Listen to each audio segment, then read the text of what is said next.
All right, welcome back to Roundtail Restoration, everybody. My name's Chris Fisher. This is my 1964 Triumph TR4 that I'm restoring slowly but surely.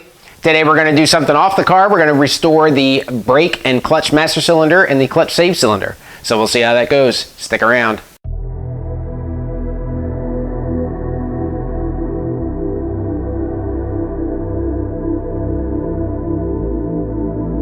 So I obviously haven't fixed those holes yet. I have sheet metal ordered. The car is 18 gauge sheet metal, like Chef Tush was kind enough to verify for me. That stuff is hard to come by. You go to Lowe's or Home Depot or something like that, and they have the sheets, but I found either 16 gauge, which is way too heavy, obviously, or 22 gauge, which is way too light. So in between is the 18, and I couldn't find any place to locally source that. I did find a place up in Rhode Island, a little ways away from me, and for like a 2x3 or a 2x4 sheet of 18 gauge cold rolled steel was going to be like 110 bucks. So then I found a place locally, a fabrication place, and I got an entire 4x8 sheet, which is obviously way too much. I could build the whole car with that, but I got a 4x8 sheet for about $180, so it was cheaper, you know, by quantity, obviously, but I'll probably end up either trying to sell half of it or something like that, but at least I'll have more sheet metal and I'll know what to do with. So like I mentioned, I'm going to be rebuilding the brake hydraulics, the clutch hydraulics. These are the rebuild kits. You can still get these. These are TRW, which are essentially original Girling. Is TRW bought Girling. So this is pretty good quality stuff, one for the clutch and one for the brake. The clutch slave cylinder, however, you can't get TRW things for those. It's just essentially the rubber cap and the little seal anyway, so there's not a whole lot to it. Now, I haven't been able to get the piston out of my clutch slave cylinder yet. It's in there pretty good, but the brake master and the clutch master, I've got those out, so we're going to break those out here in a sec, show you those, and we'll get to town. So we are going to start with the brake master cylinder. So here's the master cylinder. Now this piston unfortunately has seized up on me, so I'm going to have to spray some WD-40 or something in there to break that up. So this thing is not in great shape, but it's not horrible. I haven't really checked out the bore of it yet, but then you've got your rebuild kit here. So in the rebuild kit, pretty good, pretty nice, obviously instructions, and then you've got all your hardware and your software that you need. So these two large flat rubber washers are for the caps. Now this cap is a big cap, so that obviously is not going to fit. You got some red rubber grease. Got your dust cover off that goes on the front. Your circlip for keeping everything inside, and then the little seals that go into the master cylinder itself. And when I take it apart, I'll show you what that all looks like. Got the piston loose, and essentially I just use a big punch and just kind of press in the center easily, and eventually you just kind of let it go and the piston will eventually pop out. Of course, I had it that one time. You can see it there. There it goes. And then you can grab it and pull the whole thing out. So obviously this has got corrosion and rust on it and everything like that, some nastiness in there. So we'll go ahead and we'll disassemble all this and then check out the bore, see how the bore does. And I got my purple power here. You guys know how I love my purple power. I also have some brake cleaner for stuff that needs a little bit extra. Take the cap off. You can see that rubber seals in the cap. That's shot, so I'll have to find one of those. Actually, it's not too bad. Yeah, maybe I'll hold on to it. The cap itself is kind of yucky, but I would like to hold on to that. The clutch master cylinder must be a replacement, though it is Girling, but it's got a plastic cap. I like the metal ones better, and I think I have a couple left over from the Spitfire. So you can see there's gunk in there and everything like that. Now these housings are aluminum. Purple power is corrosive to aluminum, so you can use it, but you don't want to let it soak on there because you'll start to corrode the aluminum. Ask me how I know. Just using a nylon brush here and some bottle brushes to get all the nooks and crannies and everything clean.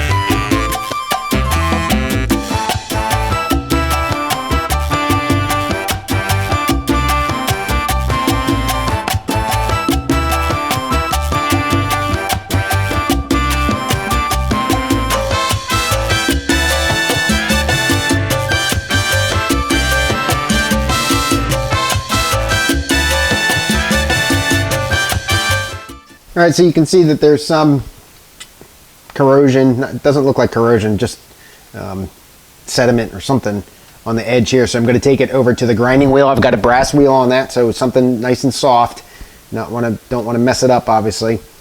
And then inside the bore looks okay from just kind of looking at it here. I still want to clean it up a little bit more. Obviously, this is your brakes, and it's a single piston instead of the more modern dual piston. So if this one piston goes, that's it. You don't have any brakes, so that's obviously not good. So you want to keep this as robust as possible and as good a shape as possible. So if there's any questions for me, then I just, we won't use this and we'll buy a new one. But for now, I'm going to go ahead and get that stuff cleaned up on the bench grinder, and hopefully it'll come out.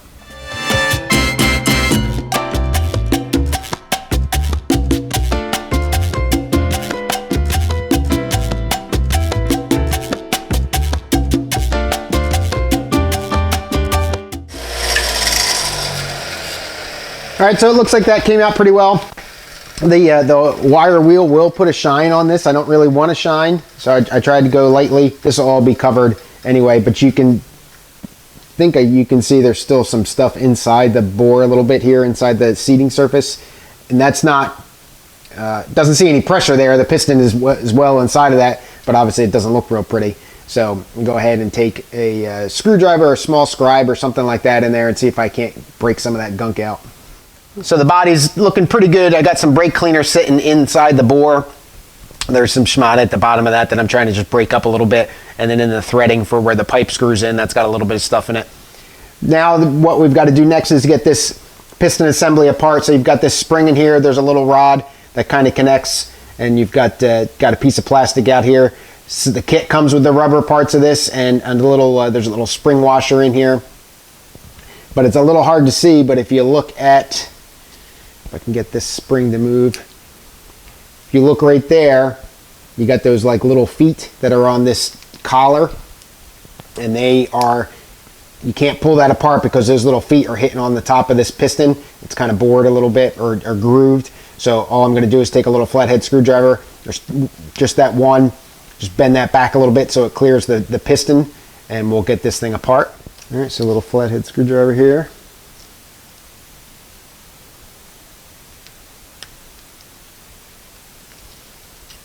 All right, so that just pries, and you can see where that groove is in the piston there. That's where that little foot is sticking to. And then this piece of black right here, that's the rubber seal, so we'll be replacing that. And now that that's out, you've got that little rod in there, and if you can't really see that, but essentially that'll come out here just by kind of moving it out of the way.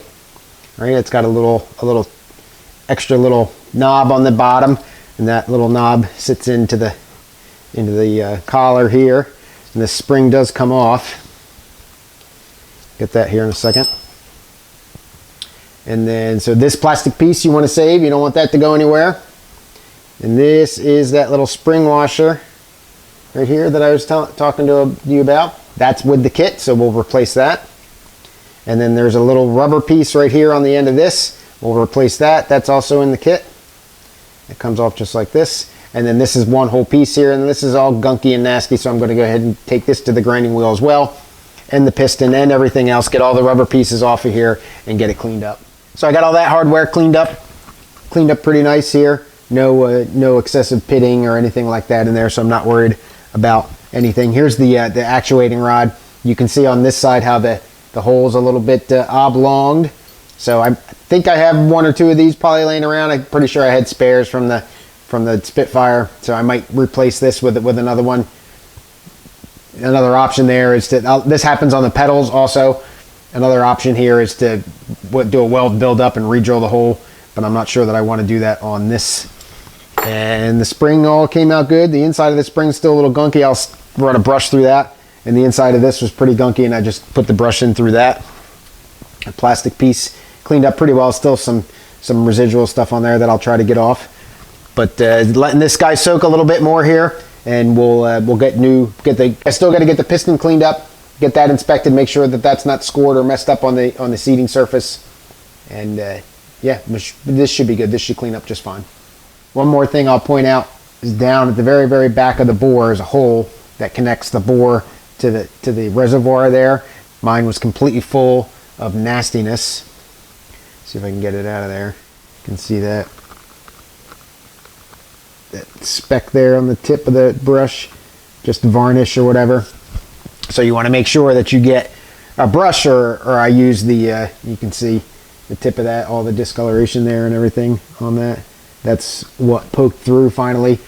So you want to make sure that you get a brush or something in there. I got my, these are my spray gun, my paint gun brushes here. So I'm just going to go ahead and clean this thing up really well and get that schmott out of there, so you get communication between the reservoir and the bore, which is obviously important for the brake store. So now we'll go ahead and we'll get the fresh rubber seals on this thing here, get this piston assembly back together. So I'll point out a couple things again.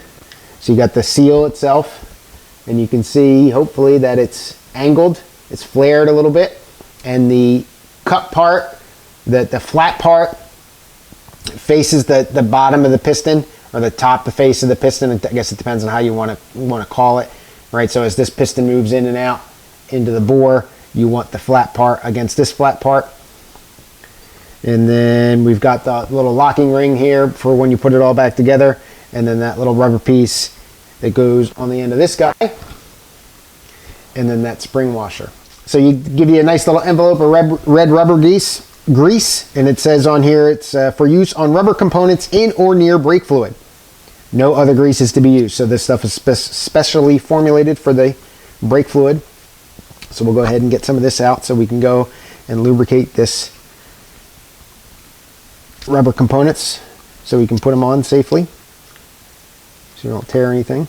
So this is the little rubber seal that goes on that stalk, and you can see hopefully that it's cupped on one end and flat on the other. This little recess here, the thing fits in with the cup end inside of that, so you're going to come through like from the flat end like this, and that little metal piece is going to stick in there like that. So we'll go ahead and lubricate this guy up.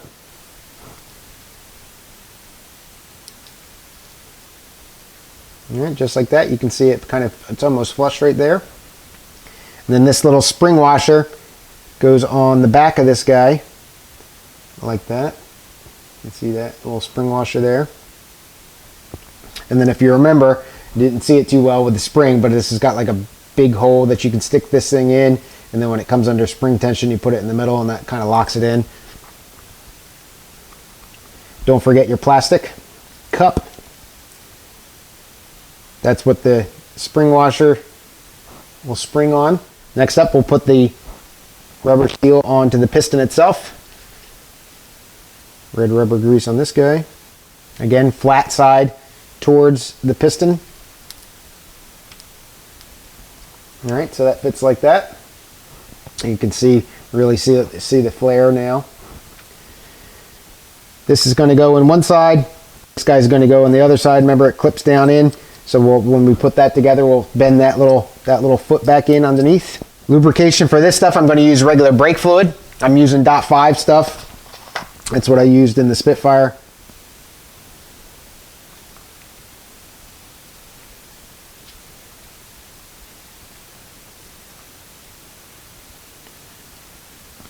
Stick the spring in there. Come down with this guy.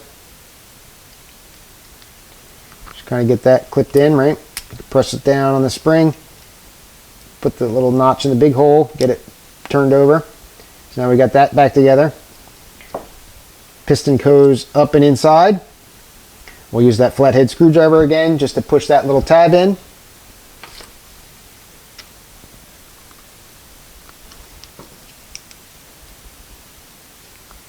All right, and you won't be able to see it here, but you want to take a look from the side and make sure that that tab is really in contact with the top of the piston, the little cutout, so that you're not just barely in there. You want to make sure that that's nice and seated in there. So that's that. So now that guy's back together, all fresh rubber. Everything's good in there. Go back to the master cylinder itself. Now I've had a bunch of cleaning fluid and everything else in the master cylinder. I don't want that stuff to sit and wreck the brake fluid that I'm going to put in here. Keep it all lubricated with brake fluid. So I'm going to let this dry for a little while. get it cleaned up as good as I can. The bore inside looks pretty good. All right, wrap a little paper towel around the bottle brush.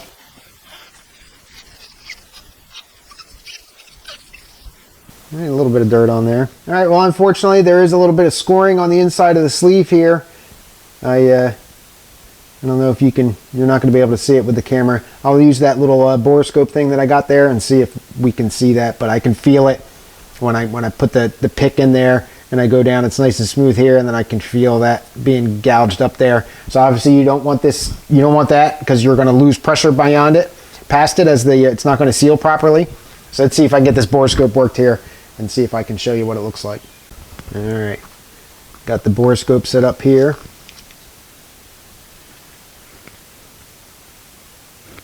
That's the hole that I was telling you about that goes all the way into the back of the reservoir. That hole right there that you can just kind of see. Let's see, I'll put it at the top of the frame.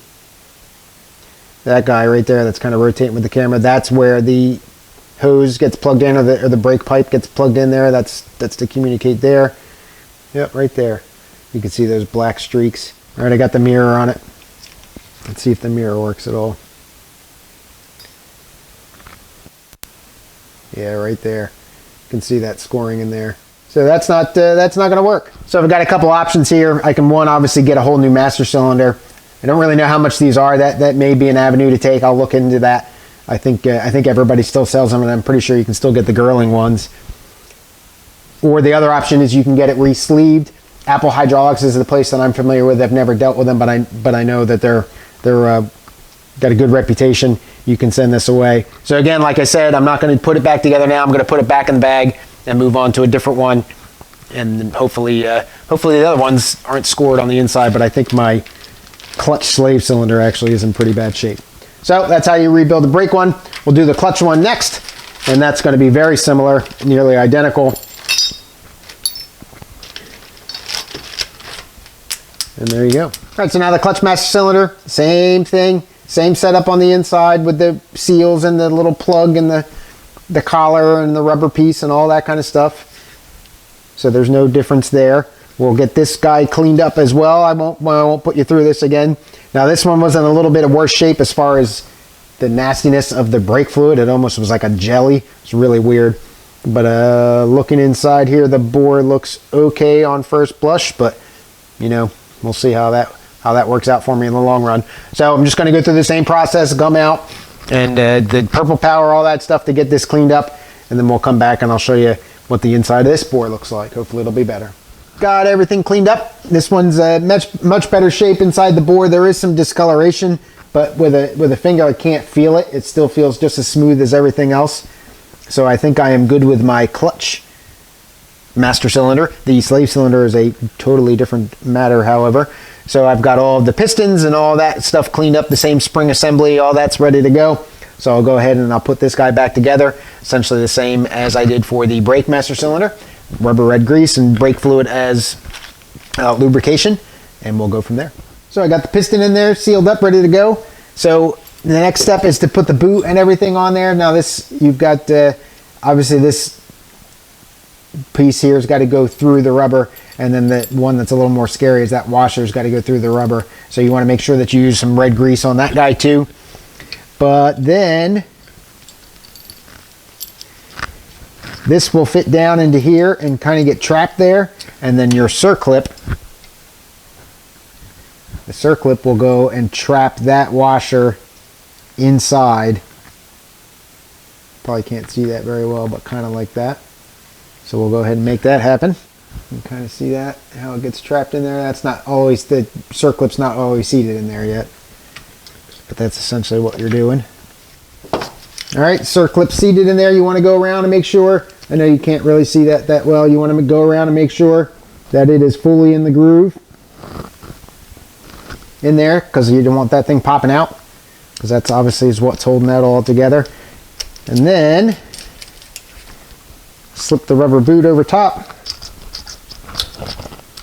and there you go. That guy's rebuilt. So that should be good to go. I'm going to put a paper towel inside the reservoir here and a paper towel just in the little pipeline. I don't, like I had mentioned, I'm not real crazy about these caps. I'll see if I can find a metal cap somewhere. I might actually have one here. and this one's all gunked up on the inside anyway. All right, so the clutch master cylinder back in the parts bin for future use. Next up here is the slave cylinder for the clutch. This guy is in some pretty rough shape. The piston is jammed in there and stuck, and unfortunately I don't have any compressed air here, so I can't even attempt to blow it out. But we're going to go ahead and see what we can do and see if we can get that out. In the meantime, this is the coupling for the push rod, so that'll go in here to actuate when this moves in and out, actuate the arm on the transmission to engage the clutch. So I can get this thing apart and get this cleaned up. This is pretty nasty looking. There's you can see that this is adjustable here. There's some length. I'm not quite sure how to determine that. I haven't looked yet. I don't imagine it's very difficult. But now I'm just going to take it all apart and get it cleaned up in the bench grinder. All right, well, unfortunately, this sleeve cylinder here is probably a little too far gone. I can't break that piston away from the wall. That's all rusted in there. The repair kit, the cap seems to be too small. Even if I tried to force that over, it's not going to go. But the seal for the piston is about right. So I don't know what's going on there. But I got this the actuating arms all cleaned up now. Obviously, like I said, that'll be adjusted at some point through some method. But otherwise, I think I'll be looking into getting a brand new sleeve cylinder. All right, everybody, that's all I got. Thanks so much for watching. Leave a comment below. Tell me what you think. Well, not a very exciting video today. Sorry about that. Hopefully next time I have a visit here, I'll have some sheet metal in hand and be able to do some actual repairs. So, yeah, that's all I got. Have a good rest of your day. Cheers.